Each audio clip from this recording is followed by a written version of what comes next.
So today I am here with Kenris Macleod, or there, or wherever we are in Zoom land, and I don't even remember. Again, it's like it's one of the people that I've met somehow through something in the sort of close knit world that is the Edinburgh and arts, and I don't know, were we following each other on Twitter for quite some time? Something like that. Yeah. Yeah. And So yeah, and then we met in real life, and I was like, oh my goodness, she's so finally. so good. So I've been speaking with Kenris, and we've had a little bit of a chat, just catching up, and it's really good to see you. So Kenris, can you tell us what was happening on the lead up to the lockdown? Not that we knew that there was any kind of lead up to this happening, but there was something like really incredible and good going on, and how that was affected by the lockdown. If you want to just tell us. Yeah, well, so I had been working really hard prior to this all happening for an exhibition called Birches at the Birch Tree Gallery in Dundas Street. It was their 3rd birthday exhibition. It was a really big deal, and I was invited to be the featured artist, so even more big deal. And there were lots of other artists as well, but I had 6 quite major pieces in it. So I was working really, really hard towards that in the months up to the 10th of March. And we opened.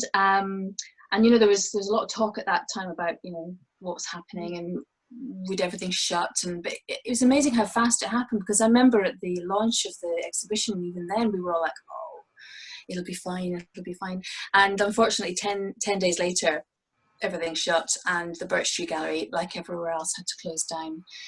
But Jurgita Galbraith, who's the owner, she's been amazing. She just put the whole exhibition online, so people can still go and view all the pieces online, and she made fantastic little videos of all the artists, and she found a way to sort of still keep the exhibition alive, and still respect all the work that the artists had done.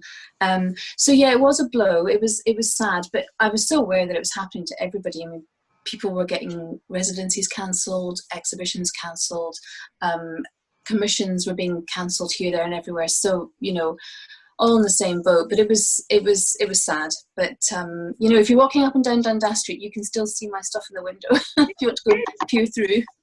And it was so wonderful, because I made it to your exhibition opening, so it was good that happened.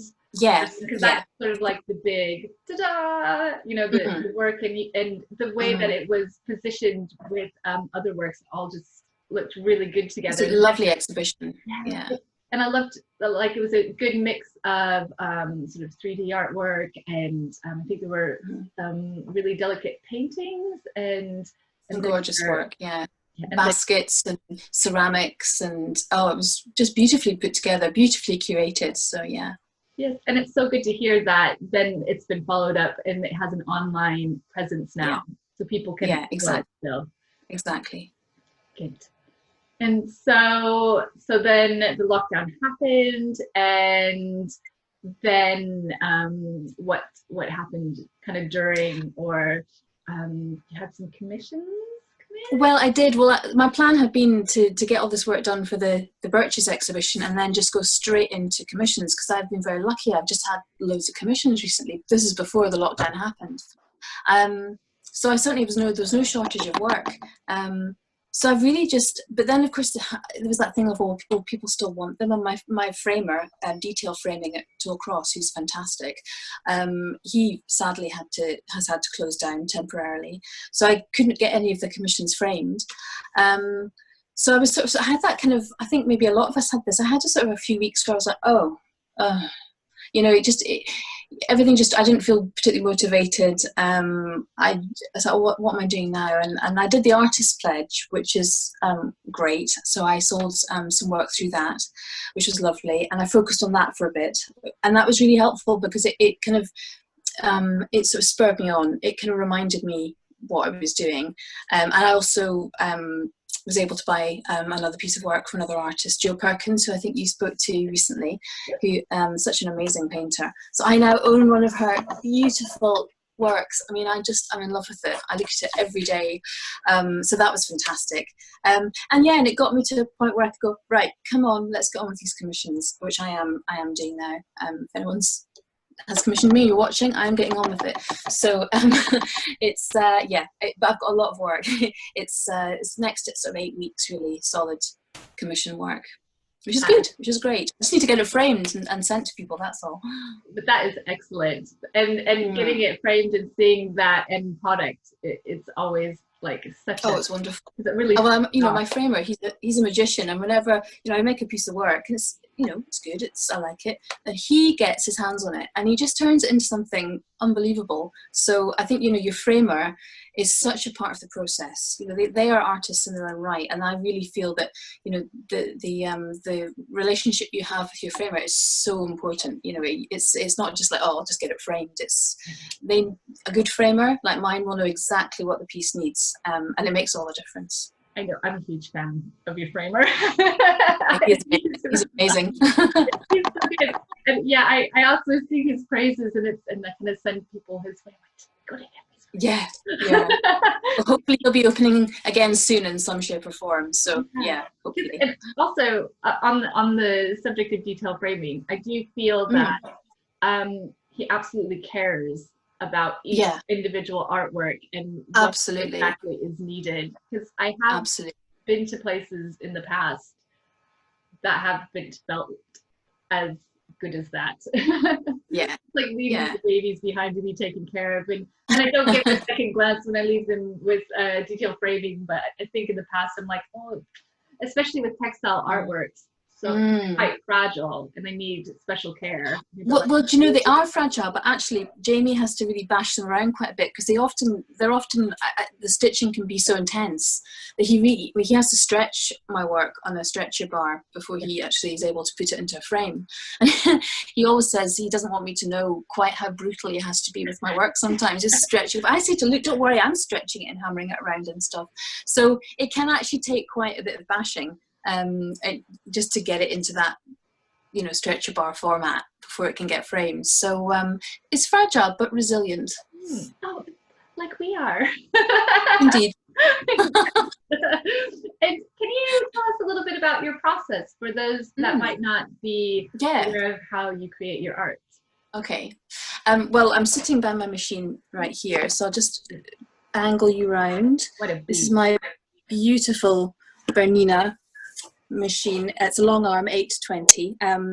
I decided to splash out and get a long arm because I need all this space. I don't know if you can see. I need a big, because some of my work is quite big. Yeah.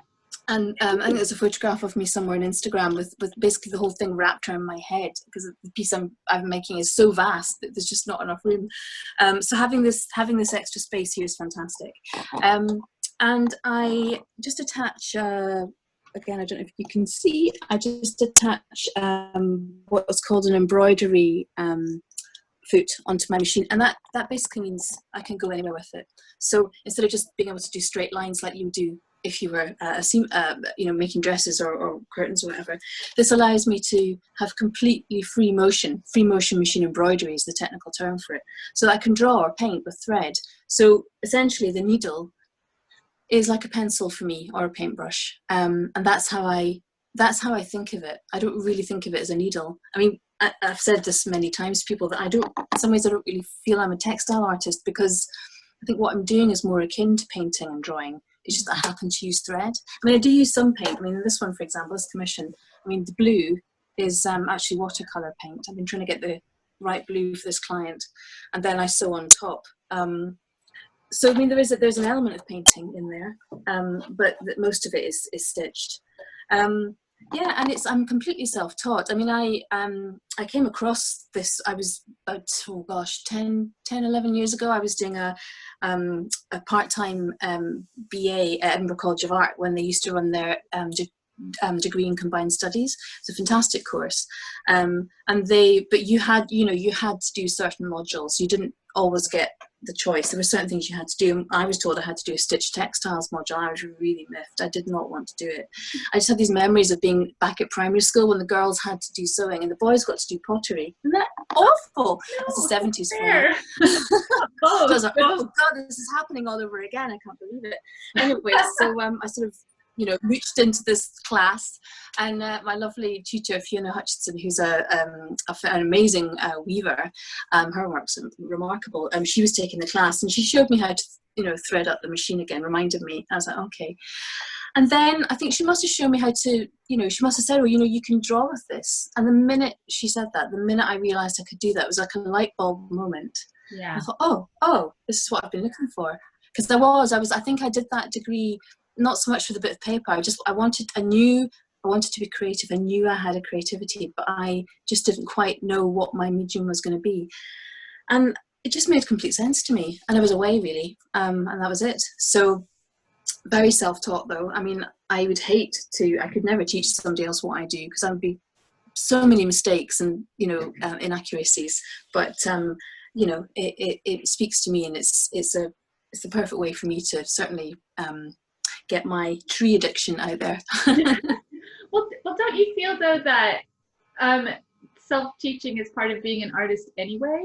I mean, you know, I did like sometimes we can take art courses and go to art college or top up as we go along, sort of dip in and out of different types of studies, but it is about experimenting. You know, and you're learning and as you go, and making mistakes and learning and finding your way, and that's like a form of self-teaching. So it's the process completely. Yeah. And it is the mistakes. I think that's the absolute thing, is allowing yourself to make mistakes, which I'm bad at doing because I'm a perfectionist. But I have to I have to tell myself not to be precious, because the minute you're precious, it kills the whole thing. You know, we've all had that problem, I'm sure.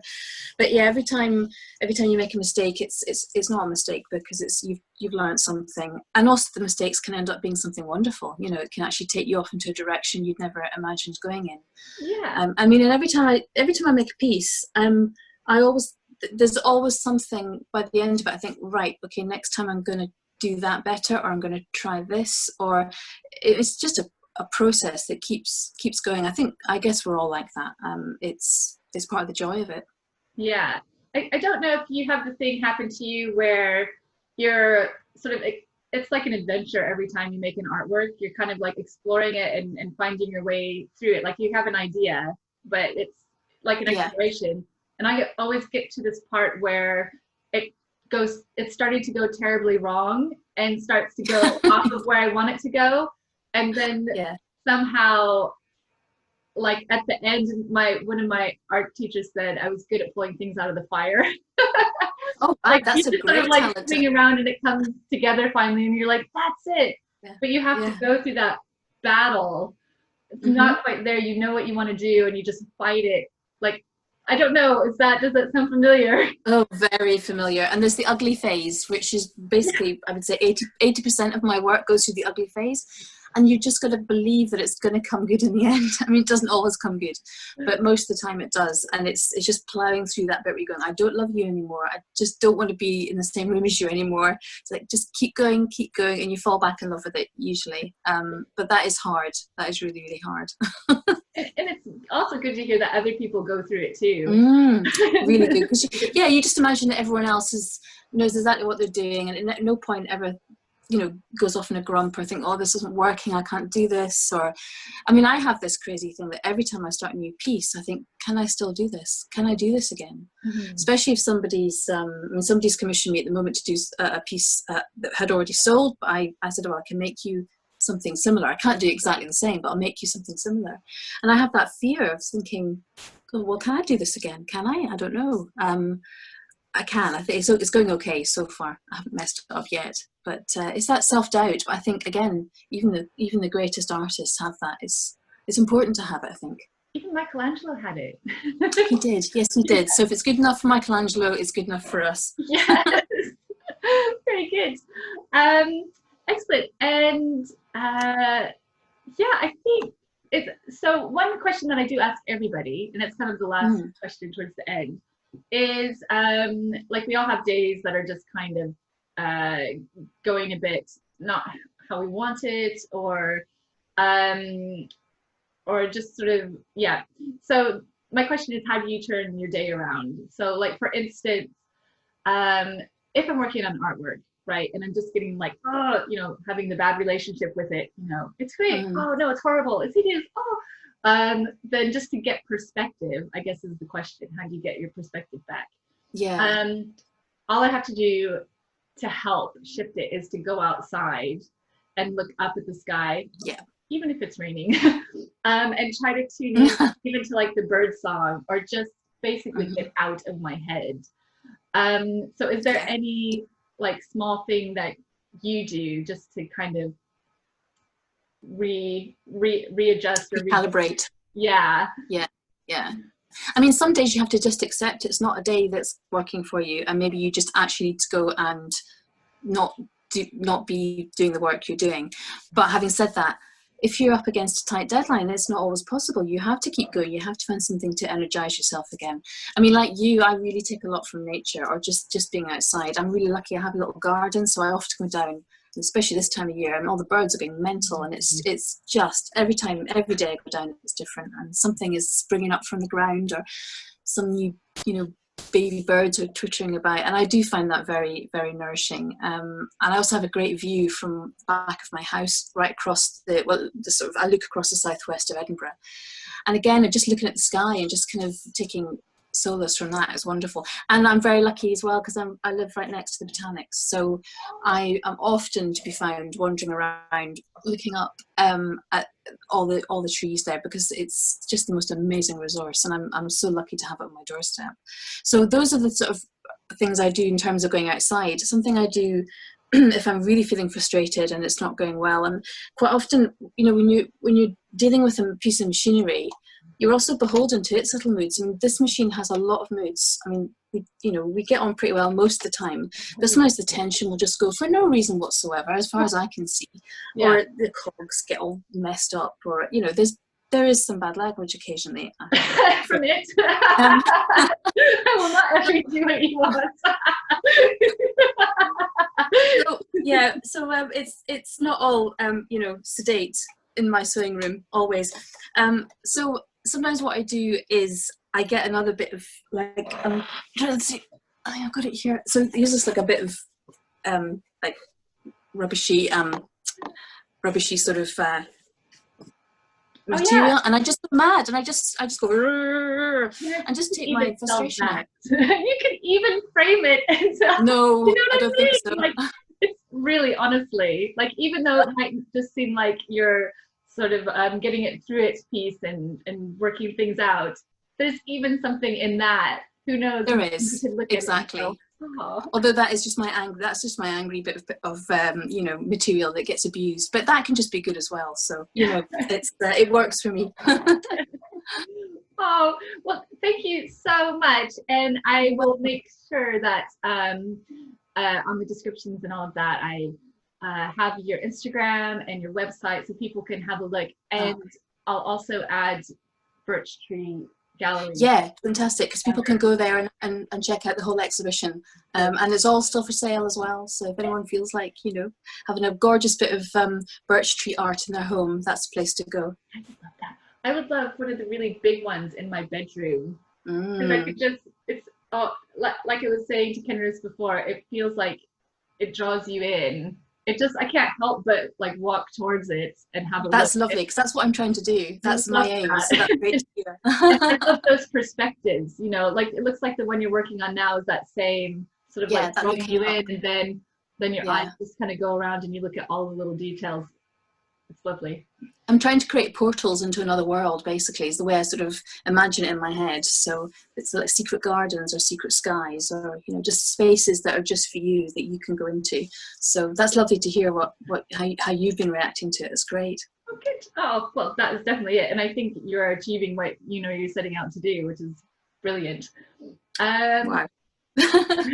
Well, thank you so much, Kenris. It was really thank you. Nice to talk to you, and I look forward to seeing what happens what happens next. And Me too. yeah, I know. I don't even know. Oh, thank you so much. You're welcome. Thank you, Cassandra.